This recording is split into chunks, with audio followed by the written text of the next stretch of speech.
Hi കൂട്ടുകാരെ, ദേ ഞാൻ നല്ല മാങ്ങ അച്ചാർ ഇട്ടേക്കും.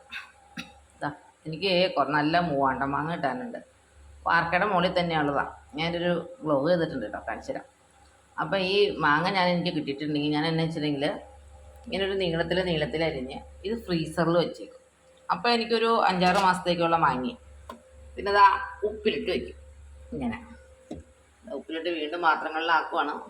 നീളത്തിലും ഇത് വട്ടത്തിലും. പിന്നെ അത് അച്ചാർ, ബ്രാഹ്മിൺസിൻ്റെ അച്ചാർ പൊടി ഇച്ചിരി കായപ്പൊടി മാത്രം ഇട്ടിട്ട് ഈ പാത്രത്തിലാക്കി ഇതിൻ്റെ ഉള്ളിൽ അങ്ങ് ഇട്ട് വയ്ക്കും. എന്നിട്ട് അതും ഫ്രിഡ്ജിൽ വെച്ച്.